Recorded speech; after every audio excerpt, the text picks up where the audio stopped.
लावू शकता. तर अमित डोंगरे ठाण्याहून आपल्याला प्रश्न विचारू इच्छित आहेत. अमित जी, प्रश्न विचारा.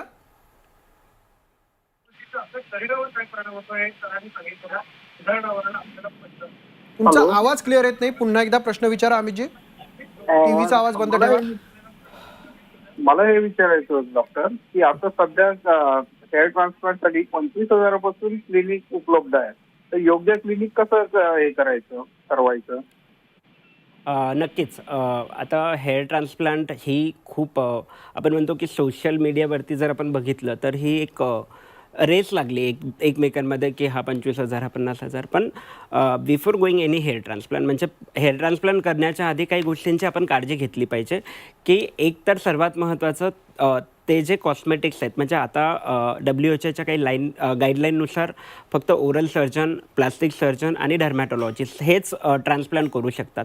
तर आपल्या जिथेही आपण हेअर ट्रान्सप्लांट करतो ते डॉक्टर योग्य डिग्रीचे आहेत का नाही ते बघणं खूप गरजेचं आहे. जी आपल्याला टेक्निशियन्स असतात त्या GNM म्हणजे नर्सिंग याच्यातल्या आहेत का नाही, कारण ही एक छोटीशी आणि नाजूक शस्त्रक्रिया आहे.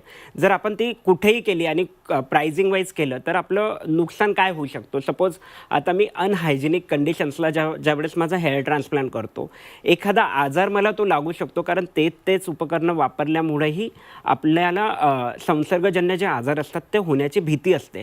आपण बऱ्याच वेळेस पैसे कमी लागतात म्हणून ह्या हॉस्पिटलला जातो किंवा त्या हॉस्पिटलला जातो. तर तसं न करतात त्या हॉस्पिटलचं मानांकन बघितलं गेलं पाहिजे. त्या तिथे जे डॉक्टर असतात त्यांच्या डिग्रीज बघितल्या गेल्या पाहिजे.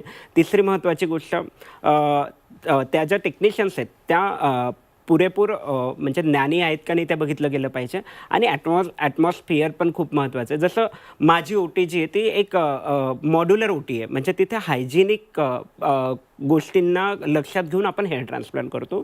तर हायजीन खूप महत्त्वाची असते आणि पोस्ट केअर पण सुद्धा खूप महत्त्वाची असते. तर आमच्याकडे एक सर्वांगीण ट्रीटमेंट केली जाते. त्याच्यामुळे कुठलंही तुम्ही हॉस्पिटल निवडताना काही गोष्टींचं बघणं गरजेचं आहे की डॉक्टरांचा अनुभव, डॉक्टरांनी आतापर्यंत केलेल्या शस्त्रक्रिया आणि ह्या सगळ्या गोष्टी व्यवस्थित आहेत का नाही ते बघितलं गेलं पाहिजे. डॉक्टर, अजून एक फोन आलेला आहे.